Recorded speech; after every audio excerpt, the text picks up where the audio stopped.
Imaginez un moment caché dans les archives sacrées, quelque chose que l'Église a choisi d'effacer de l'histoire pendant près de 2000 ans. 40 jours après sa résurrection, dans une pièce fermée à clé de Jérusalem, Jésus a rencontré 7 de ses plus proches disciples. Ce n'étaient pas des foules, ni des curieux, mais ceux qui portaient en eux une étincelle divine. Là, derrière 4 murs, il a fait quelque chose qui serait étouffé pendant des siècles, il a écrit.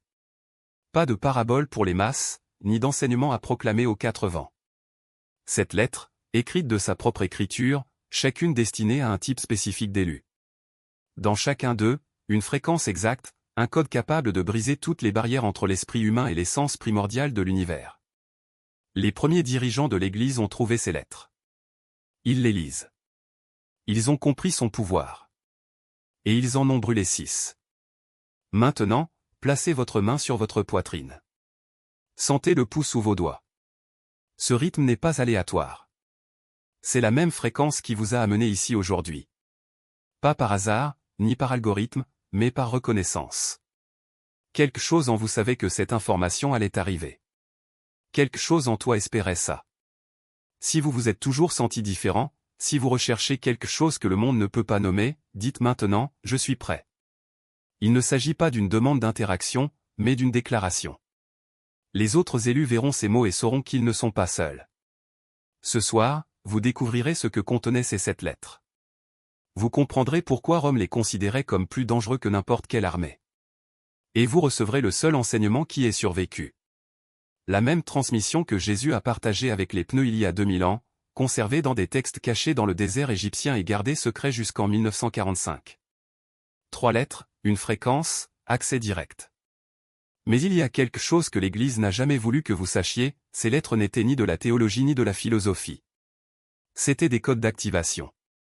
Et ce qui reste est sur le point de transformer tout ce que vous croyez à propos de la prière, de la manifestation et de votre connexion directe à la source de toute création. Pour comprendre le contenu de ces lettres, il faut d'abord comprendre ce que Jésus a réellement fait au cours de ces 40 jours après sa résurrection. La version officielle dit qu'il est apparu aux disciples, a donné quelques instructions et est monté au ciel, d'une manière simple et commode. Cependant, la Pistis Sophia, un texte découvert en 1773 et conservé caché au British Museum pendant des décennies, raconte une histoire bien différente. Selon ce manuscrit, Jésus n'a pas mis 40 jours à accomplir sa mission. Il a consacré 11 ans à enseigner, non pas en public, ni dans des temples ou des montagnes, mais dans des salles privées, avec un cercle restreint de poignées d'amour aux celles dont l'étincelle divine était déjà pleinement allumée, capable de résister à des fréquences qui détruiraient un esprit non préparé. Et c'est là le point le plus dangereux. Au cours de ces réunions secrètes, Jésus a révélé que le Dieu le plus adoré n'est pas la véritable source. Il a appelé cette entité le démiurge, un créateur certes, mais limité, un architecte aveugle qui a construit cette prison matérielle et convaincu l'humanité qu'il était le pouvoir suprême. Les archontes servent ce faux créateur. Ils se nourrissent d'émotions de basse fréquence, peur, désespoir, confusion, séparation. Chaque fois que vous vous sentez déconnecté du divin, chaque fois que vous plaidez et ne recevez aucune réponse, ils deviennent plus forts. Mais au-dessus du démiurge, hors de portée des archontes, il y a la monade, la véritable source, la pure conscience, l'unité elle-même. Et les élus, les pneumatiques, portent en eux une étincelle de cette monade, fragment d'infini emprisonné dans un corps fini. C'est de cela que parlaient les 7 lettres. Pas d'adoration, pas d'obéissance, mais de reconnexion. Jésus a écrit à chacun sur un type de pneu différent, abordant une barrière spécifique qui maintenait l'étincelle divine obscurcie. Chaque lettre contenait une fréquence, une séquence de reconnaissance capable de contourner les interférences des archontes et d'établir une ligne directe vers la monade. Respirez profondément maintenant. Retenez l'air pendant un moment et, lorsque vous le relâchez, laissez vos épaules se détendre. Cette tension que vous venez de relâcher bloquait plus que vous ne le pensez. La première lettre était destinée à ceux qui avaient oublié qui ils étaient. Élus tellement épuisés par le monde qu'ils ont commencé à se croire ordinaires. Jésus appelait cela le « sommeil de la matière ». Les archontes y travaillent plus dur, car un pneu endormi ne représente aucune menace. Mais une personne éveillée devient invisible à ces fréquences. Un éveillé accède directement à la monade. Un réveil brise tout le système. La deuxième lettre était destinée à ceux qui se souvenaient mais qui doutaient. Ils ont senti l'étincelle, ils ont senti quelque chose de différent eux-mêmes. Et chaque fois qu'ils essayaient de la joindre, Une voix intérieure disait que c'était de l'imagination. Qu'ils étaient arrogants. Qui étaient-ils pour penser qu'ils étaient spéciaux? Cette voix n'est pas la vôtre. Cela n'a jamais été le cas. C'est une implantation des archontes. Des pensées qui ressemblent aux vôtres mais qui servent leurs intérêts. La troisième lettre était adressée à ceux qui savaient qui ils étaient mais avaient peur d'utiliser ces connaissances. Ils comprenaient sa nature, ils sentaient le lien, mais ils avaient peur de ce qui se passerait s'ils la réclamaient complètement. Perdraient-ils tout? Les gens penseraient-ils qu'ils étaient fous? Seraient-ils punis pour avoir dépassé les limites? Jésus leur a écrit avec une tendresse particulière, car il connaissait le prix à payer pour rester ferme dans la reconnaissance de son origine divine alors que le monde exige que l'on reste petit. Mais ce qui ne pouvait pas survivre, ce sont les lettres suivantes. Les 4e, 5e, 6e et 7e contenaient les techniques réelles, les fréquences spécifiques, les méthodes exactes pour accéder à la monade sans intermédiaire, sans prêtre, sans église, sans rituel dépendant de tiers. Accès direct, connexion souveraine, capacité de parler non pas avec le divin, mais comme une extension de celui-ci. C'est pourquoi Rome les a brûlés. Pensez-y, si chaque pneu pouvait se connecter directement à la source, pourquoi aurait-il besoin de l'Église? Si les élus parvenaient à jouer avec tout le système, qui remplirait les cathédrales? Qui paierait la dîme? Qui se soumettrait à la hiérarchie? L'Évangile de Philippe, un autre texte de la bibliothèque de Nag Hammadi, est explicite, les dirigeants voulaient tromper l'humanité parce qu'ils voyaient que les humains étaient liés au véritable bien. Ils ont pris le nom du bien et l'ont donné à ce qui n'est pas bon, afin de pouvoir, par des noms, les tromper et les lier à ce qui n'est pas bon. Nom, étiquette, définition contrôlée par le pouvoir. Ils ont qualifié d'hérésie le chemin direct. Ils appelaient la voie médiane le salut. Et pendant 1700 ans, cette inversion a prévalu. Mais les gnostiques le savaient. Ils ont préservé ce qu'ils pouvaient. Ils ont enterré des textes dans des jarres en argile dans le désert égyptien, espérant qu'un jour quelqu'un les retrouverait. Quelqu'un qui était prêt. En 1945, un paysan de Nag Hammadi tomba par hasard sur une de ces jarres. À l'intérieur, il y avait des codes cachés puisque, dans une séquence que n'importe qui peut maîtriser en 5 minutes. Il n'y a pas de mystère caché, juste la vérité qui a toujours été sous vos yeux, mais que le monde a été entraîné à ne pas voir. Et voici le détail que redoutaient le plus les gardiens du contrôle, cette technique ne nécessite aucune foi. Cela exige de l'action. Il ne s'agit pas de croire en quelque chose de lointain, mais de vivre de ce que l'on est déjà. Lorsque vous reconnaissez votre nature divine, lorsque vous parlez avec autorité et avec certitude, quelque chose d'extraordinaire se produit. Le voile entre les mondes devient perméable. Non pas parce que vous avez franchi une barrière, mais parce que vous avez réalisé qu'il n'y avait jamais eu de barrière. Les gnostiques appelaient cela l'anamnèse, le souvenir soudain de ce que nous avons toujours connu. Ce n'est pas une nouvelle connaissance, c'est un éveil. Et le réveil est dangereux pour ceux qui dépendent du sommeil des autres. C'est pourquoi l'Église a institutionnalisé le doute. Il transforma donc la recherche spirituelle en un labyrinthe de règles, de sacrements et d'intermédiaires. Plus le chemin est complexe, plus il est facile de contrôler qui le parcourt. Mais la vérité est que l'accès au divin n'est pas un privilège réservé à quelques-uns. C'est un droit de naissance, aussi naturel que respirer. Et maintenant, vous êtes sur le point de retrouver ce droit. Mais avant d'aller plus loin, je veux que vous remarquiez quelque chose. Lorsque vous entendez ces mots, ce n'est pas seulement votre esprit qui réagit. Votre corps réagit également. Il y a une partie de vous qui sait, même si votre esprit rationnel résiste encore. Cette résistance est le dernier vestige du conditionnement. L'esprit a été entraîné à douter de ce qui ne peut être mesuré, pesé ou prouvé. Mais la vérité n'a pas besoin de preuves. Elle l'est tout simplement. Et quand vous le reconnaissez, quelque chose en vous s'aligne. Maintenant, imaginez un instant que vous vous tenez devant un miroir. Pas le miroir physique, mais le miroir de votre propre conscience. Que vois-tu? Un être limité, soumis aux lois du temps et de l'espace. Ou une étincelle divine, temporairement revêtue de chair, mais libre par essence? La réponse définit tout. Parce que si vous vous considérez comme limité, vous agirez de manière limitée. Si vous reconnaissez votre nature infinie, vous agirez à partir d'elle. Et c'est là que la technique devient révolutionnaire. Il ne s'agit pas de changer le monde extérieur. Il s'agit de changer d'où vous opérez. Lorsque vous parlez avec l'autorité du divin, vos paroles cessent d'être des demandes et deviennent des décrets. Lorsque vous maintenez la certitude, vos actions cessent d'être des tentatives et deviennent des manifestations. Et lorsque vous reconnaissez votre vraie nature, le monde qui vous entoure commence à refléter cette vérité. Les archétypes du pouvoir l'ont toujours su.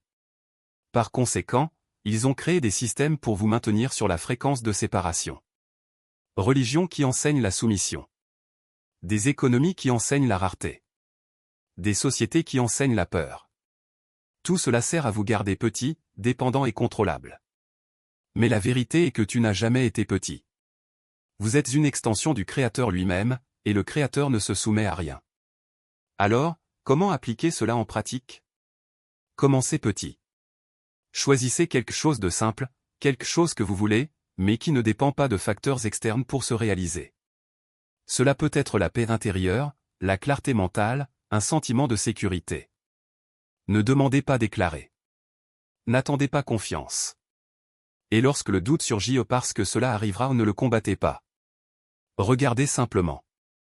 Le doute n'est qu'un vieux programme qui tente de rester à flot. Votre travail n'est pas de l'éliminer, mais pas de vous y identifier. N'oubliez pas, vous n'apprenez pas quelque chose de nouveau. Vous vous souvenez de quelque chose que vous avez toujours su. Et cette mémoire est la clé qui ouvre toutes les portes. Lorsque vous opérez depuis l'appareil, il n'y a plus d'obstacles. Il n'y a plus d'intermédiaire. Il n'y a plus d'autorisation à demander. Il n'y a que vous, dans votre plénitude, agissant dans le monde. Et maintenant, une dernière question avant de passer à autre chose, que se passerait-il si tout le monde autour de vous commençait à se souvenir?